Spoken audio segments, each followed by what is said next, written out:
let's chat safety in Roatan, Honduras. And this is coming from a female's perspective, one that has been there on and off since 2009. I first came to Roatan when I was about 25 years old, traveling all by myself. And now I'm much older than that. So I have about a 15-year history of being on and off that island. And then when I'm not in Roatan, I'm in Colorado in the United States, where I either live in Boulder or Denver. Was in Boulder until a wildfire took our house, and now we are in the city of Denver. And a brief history, well, I've lived in cities and areas that, well, Denver's kind of a mess right now for petty crime, if we're just going to be honest about it, and you can pull up crime reports. Roatan, Honduras, you can't really do that, so I'm going to kind of try to address it detailed, but I wanted to give you a little bit of perspective where I'm coming from. I'm not a suburb person, so I guess my vantage point's a little bit different than many. And if you're used to living in a place where you don't lock your doors, well, I'm coming from a place where you lock your doors and you have cameras on the outside of your house because someone's probably going through your trash can, or they're going to take a rock and break your car window 3 times in 1 year. Thank you, Denver. However, they don't steal anything because they don't keep anything in my car, because I've changed my behaviors, because I know where I'm living. Just like why we moved our kids out of Boulder was because of we couldn't take them to the parks because of all the drugs and the tents and the needles.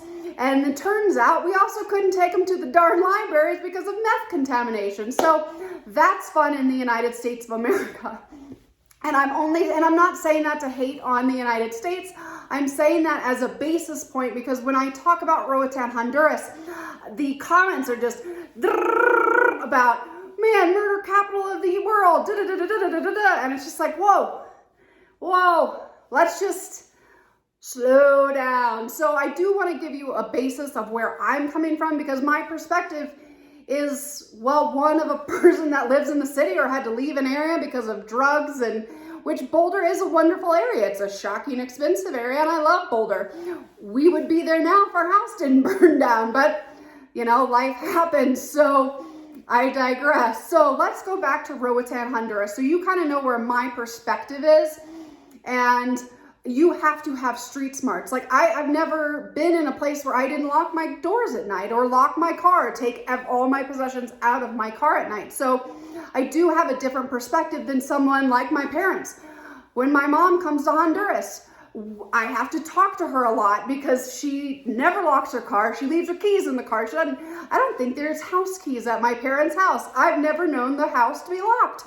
Anybody could walk right on in or out, which we usually have an issue going out when my children were little, because they just walk their little behinds right outside. But luckily they couldn't go anywhere, and it's a very safe area. So I've lived. Anyway, I digress. So I'm coming from a place where you have to have street smarts to, well, not lose your belongings and not get mugged at night. So my perspective is a little bit different from many. But let's go back to Roatan, Honduras, which Roatan is part of the Bay Islands. It has a different culture than the mainland Honduras. So, and I'm not saying anything bad about mainland Honduras. And for that matter, I've been to San Pedro. That's actually where I got diagnosed with not 1, but 2 cancers. I had a great time getting diagnosed with cancer there. I had no issues. I only went out during the day.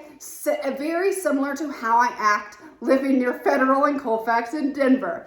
Now, also when I was in San Pedro, we were doing biopsies, so I had human tissue in a bag, carrying it around from one doctor's office to the next. So, I don't know. Nobody wanted to be near me. I don't know why I had like bandages and blood dripping from my neck and blood in my bag. Anyway, I digress. I've never had issues in San Pedro. Now, there are people like waving money at you.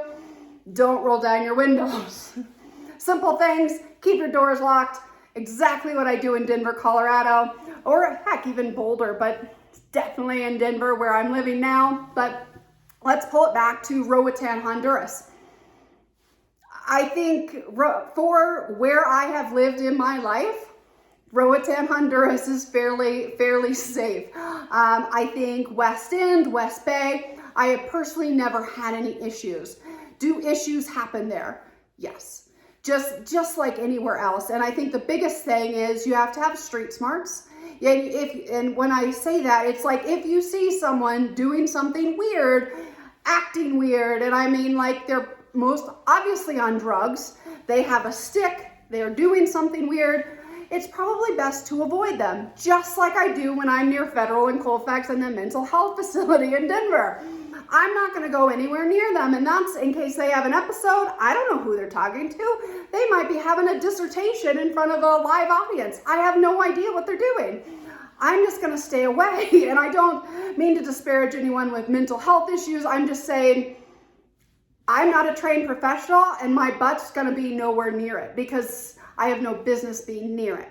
And so that's the biggest thing in Roatan. And just like anywhere where you go, don't take drinks from strangers. I learned that the hard way actually in London. Let's go talk about that, how I was roofied in London. It was actually champagne. I don't normally take drinks from strangers, but man, am I a sucker for champagne, and that champagne had a roofie in it. Never had that issue in Roatan, but if you are going somewhere, especially as a single female or any time you don't have people with you, don't take drinks from strangers.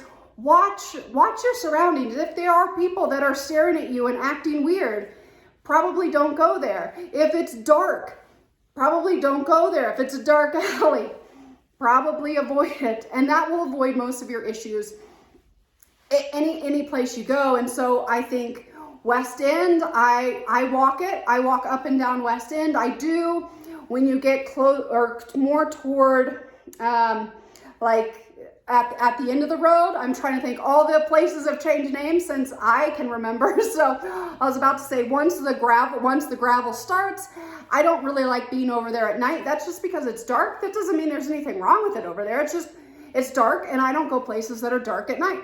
I go places that are lit up. It's just street smarts. When I'm walking home, I always make sure I have a flashlight, and that flashlight can also be a weapon. I've never had to use it, but it's nice to have it just in case. And so I think, and I've never had a problem in Roatan, but I do stay in West End, and I stay where there is light. I don't flash anything around, and that's one of the things that I have to always talk to my mom about. It's like, don't just carry your iPad around. Don't just sit it on a table and then walk away. You can't do that in Denver. You can't do that in Boulder. You can't do that in Roatan, Honduras. Now, where they live, yeah, you can do that all day, and someone will go out of their way to find you and give you that iPad back. But that's not where the reality that I live in. So I don't carry around my iPads. I have walked around West End with my gimbal, and the cell phone. That's probably a $1,500 setup right there. But I do it during the day, and I never do it when I'm by myself to where I'm going to be a target. And so when you get to an area, and this is not just Roatan, Honduras, if you're getting to any island, any single female, any single person traveling, or anyone traveling, it's the street smarts. You just have to be aware of your surroundings, and if something looks off, leave. It's really that simple. And so West End to West Bay, I think those are great. I personally don't walk from West End to West Bay anymore. I used to love doing that walk, but as a single person, I don't do it anymore. There's just too many little pockets where that would allow for nefarious activities to occur, so I don't do it anymore. Water taxis are like $5 a person, and it's a really nice water taxi. So that's what I do when I live where my home is or used to be. In Roatan, it is a gated community, so I do have security. I think that's very important. It's in Sandy Bay. I'm a big fan of having security, good security, and just kind of like what we do in Denver. We have cameras on, well, every entrance and exit in Denver. I have cameras, and I have more stuff stolen from me, but we don't have Amazon in Roatan. Otherwise, I'd probably have the same issue that I have in Denver and Boulder on people taking my packages. So whoever just stole my little mermaid sticker for my dive tanks, I hope you enjoy the darn sticker. It took a month for me to get. So back to Roatan. I guess I'm confused at all of the negativity on safety. I think as long as you use street smarts, you're cognizant of your surroundings. I've never had an issue there. We live in Sandy Bay. Where there is security, it is a gated community, and I live there intentionally, or we we decided to live there and pay a lot more actually. But that's because of the roads. My kids can walk outside their door. I could probably not lock my door there, and I could leave stuff randomly strewn about the property like my mom likes to do. We don't, but we probably could there just because we've kind of chosen to live there, mostly because I have small children. If I didn't have kids, I'm not sure if I would have picked that same area. I'd probably pick somewhere a little bit cheaper, but I find it very safe. I find it a lot safer than where I live in Denver or Superior. Not so much Denver, definitely for like the petty crime or just random crime. I'm not going to see that in the neighborhood that I live in Roatan, Honduras, because of the security guards. You're not getting in, and if you do, you're removed very, very quickly. I have an amazing security team and can't say enough about it.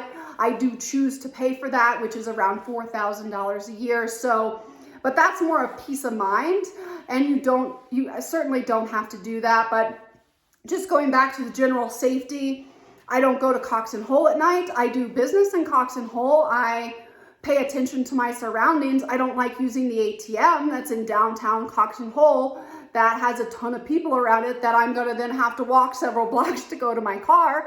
I'm going to use the ATM in French Harbor, that Davidienda, but that's just personal preference because I can drive right to it, lock my car, and then go about my day, versus in Cox and Hole I have to park and get out and do it, and there's just a lot more people there, and then I usually run into like 10 people that I know, and so I'm sitting and chatting. So I just try to avoid those activities, but I wouldn't do those activities. Like there's a Chase right down Federal or right down Colfax near Federal, once again really close to my house down here. I'm not going to the outdoor ATM, and they even asked me when I walked in, they're like, oh, can the ATM help? And I'm like, I'm not pulling out $2,000. I said off Colfax. And they just kind of look at me like I was weird. But I'm not going to do that in Denver. I'm not going to do that in Roatan. And so my lifestyle is very similar, but I'm used to living in a city where you have to be smart about your surroundings. And so I think stay in a lit area. Don't go into like big, like I wouldn't go into Cox and Hole at night. I wouldn't really go into French Harbor at night. Any of like the really big kind of the towns, not really cities, but towns, but the tourist areas, West End, West Bay, I think they are completely fine. And I personally live in Sandy Bay. So to each their own. I've never had an issue. I've been roofied in London and near Grosvenor Square or some, I don't know, posh area. So I've had more issues in the United States, as well as the 2 weeks I've ever been to Europe. Got roofied, so I've just, don't take drinks from strangers, be smart, stay out of dark places. Also, let's just chat about it. If you're gonna buy drugs from a stranger, what do you expect is going to happen? And that's if you're in the US and you're buying drugs from a stranger, it's probably laced with fentanyl, and that is very, very scary. I don't think you're going to have that issue in Roatan, but still, buying drugs from strangers doesn't end up well. And I don't even know why we're having to talk about it, but it seems to keep coming up. Not the drugs thing, but people running into issues and they're commenting on the pages that I have. And it's like, well, don't go to the dark. Don't walk in strange dark alleys. Don't follow someone into a dark alley selling drugs. Let's just use a little bit of street smarts, and I think you're going to be just fine. So that's just my opinion, and I do lock my doors at night.